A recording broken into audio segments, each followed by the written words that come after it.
नमस्कार, मी नागेश शरणागत. हा माझं गाव उसर्रा आणि आम्ही उसर्रामधून 5 ते 6 सेवक चाललोय बाबांच्या काही आठवणींना भेट द्यायला मगरली मोगरकसा या गावी. त्या ठिकाणी आमच्यासोबत चला आणि जुळून राहावं. चला जाणून घेऊया.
आपण पोहोचलोय धोप या गावाला आणि या धोप गावामध्ये बाबांनी दूध डेअरी संस्था ओपन केलेली होती आणि तोच हा धोप गाव आहे.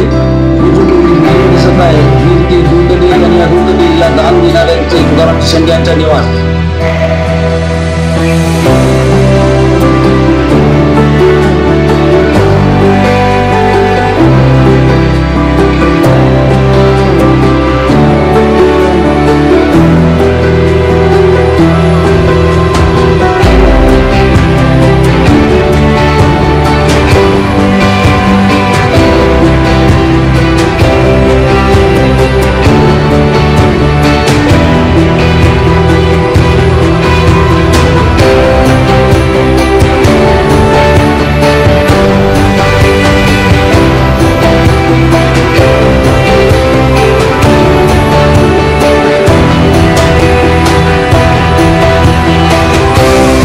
आता जांब या ठिकाणी आम्ही पोहोचलोय. नाश्ता करणार, चहा घेणार आणि लगेच येथून आम्ही निघून जाणार.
आम्ही पोहोचलोय पिटीशूर या गावात.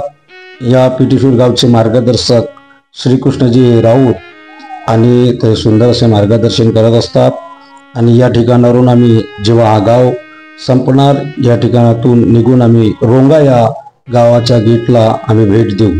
आमच्यासोबत जुळून राहा आणि पल ची खबर आपल्या जवळ घ्या.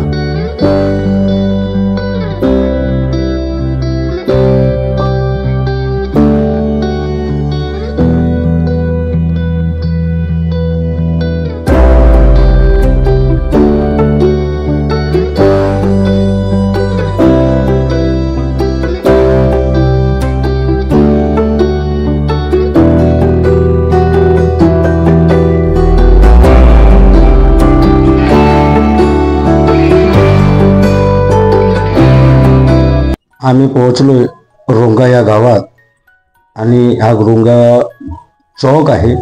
इथून गाव 1 किलोमीटर आहे. ही रोंग्याची गेट. या गेटमधून गेलो तर आपण रोंग्याला जाऊ आणि इथून गेलो तर बगेडा तुमसर पिटेसूर जाम ज्या मार्गाने आम्ही आलो आणि या मार्गाने मंगरली.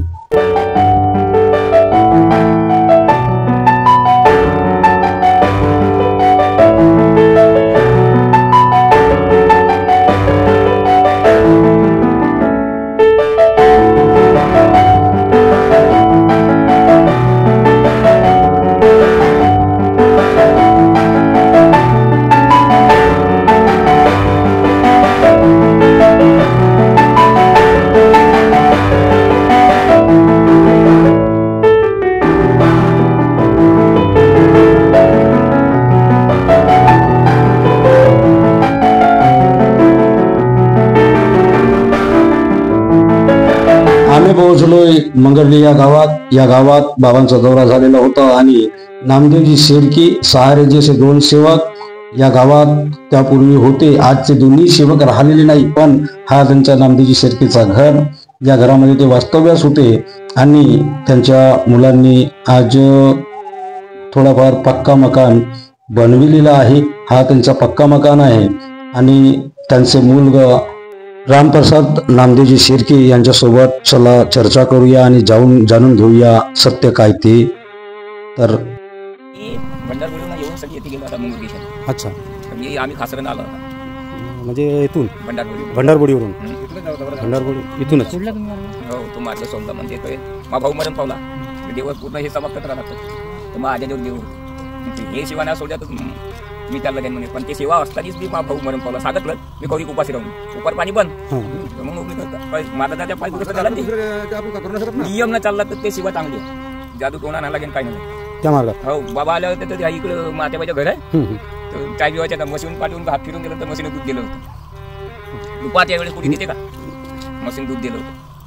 बाबांना हात फिरवलं. तुम्ही बाबांसोबत बसल्या? हो, बाबासोबत आम्ही आला. त्याची डोंगा उलटला होता. डोंग्यातले लोक बी उलटले वाले वाचले वाले डुबलेवाले बी वाचले. तुम्ही त्या दौऱ्यात होत्या? हो हो, प्रत्यक्ष. हो. तुमचं नाव? असा डोंगा त्याच्यामुळे मी त्याची पाय होतो. तुमचं नाव रामप्रसादजी शेरकी? रामप्रसाद नामदेवजी शेरकी. म्हणजे शेरकी आडनाव आहे का तुमची? शेरकी म्हणजे आडनाव असं. म्हणजे आम्हाला असा वाटला की शेळ्या वगैरे चारत असतील म्हणून त्यांना टोपण नाव नामदेवजी शेरकी म्हणत होते, असा वाटला आम्हाला. आडनाव शेरकीच आहे. अच्छा, खूप छान. तुमच्यासोबत भेटून छान वाटला. आणि मग मार्ग सोडला तर किती वर्ष झाले अंदाजे? आता लगेच वर्ष झाले. अच्छा, म्हणजे 20-25 वर्षाच्या त्या काढा. अच्छा, आता पाहायला काय झालं? आता 30-35 वर्ष झाले. पाय सुजला ऑटोमॅटिक. पाय सुटला ऑटोमॅटिक. तुझ्या भाऊ मेला तर किती वर्ष होता त्यावेळेस? मला फक्त एवढी उमेद आहे. माकुल्याला भेट होता तो. नाही, 7-8 वर्ष होता का 5 वर्ष होता? कोण लक्षात ठेवतो आता लहान सुलाच होतो. हा, एवढा झाला. म्हणजे तो 4थ्या वर्गात होता.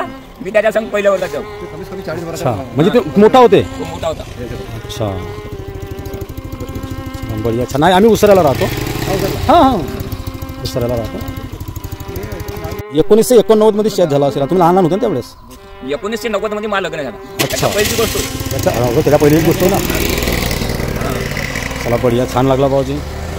असा हवनाचा कार्यक्रम केला. त्यानं म्हणला चला तुम्ही जेवण करायला त्याला म्हणत चला म्हणलं जेवण काही नाही. आणि तुमचे मार्गदर्शक कोण आहेत सध्या? राऊतजी पिटेसूरवरून? रोंग्यावाले शिवदासची. बढिया, छान. तर माणसासारखे जवळ राहते ना. 5 दिवसाच्या पारणूक होता. 5 दिवस सटपट झाले नाही पाहिजे. त्यानेच फायदा. तुम्ही नाही करता तर त्याच्या फायदा भेटेल कुठून? असं आहे ना. पारणूक शिवाय काही नाही. पारणूक करा तुम्हाला फायदा भेटेल. भंडारगुडी, शिवणी न कालीबेटा हे 3 गाव घेत पहिली त्या जमान्यामध्ये. हो हो हो. आपण ऐकलं चर्चा. आता चला जाऊया मोगर कसा तलाव.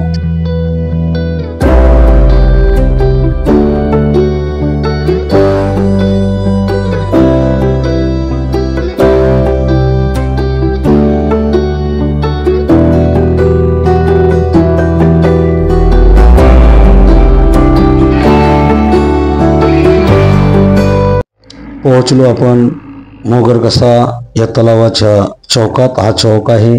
हा बघा नाव मोगरकसा तलाव. याच्या बाजूला जिप्सी आहेत. या जिप्सीने त्या आतमध्ये आता जावं लागतो. हा इतकं घनदाट जंगल आहे की पूर्ण जंगलाच्या मधोमध हा तलाव आहे आणि तलावामध्ये जाण्याची काही या ठिकाणी परवानगी नाही. या ठिकाणी एक काळ असं होतं की सर्व लोकांना जाण्याची परवानगी होती, पण या ठिकाणी शासनाने पाहिलं, त्या वन विभागाने पाहिलं की बाबा जुमदेवीच्या नावाखाली या ठिकाणी कितीतरी लोक वर्षातून येत असतात आणि यावर जर आपण प्रोग्रेस केलं तर या ठिकाणी आपण 2 पैसे कमवू शकतो, 2 लोकांना काम देऊ शकतो आणि त्याच्यावर या ठिकाणी प्रोग्रेस केलं. या गेटमधून जावं लागतो आणि या ठिकाणी आज ज्या ठिकाणी मोफतमध्ये तो तलाव बघायला मिळत होतं, आज या ठिकाणी त्या तलावाचा बघायचं आहे तर किमान 4,900 म्हणजे 5,000 पावणे 5,000 असे 2 फीस आहेत दिवसानुसार. तर आज या तलावाची किंमत मानते की बाबा जुमदेवजी यांचे चरण या ठिकाणी त्या तलावात पडताच आज या ठिकाणाला जन्नतचं स्थान मिळालेलं आहे.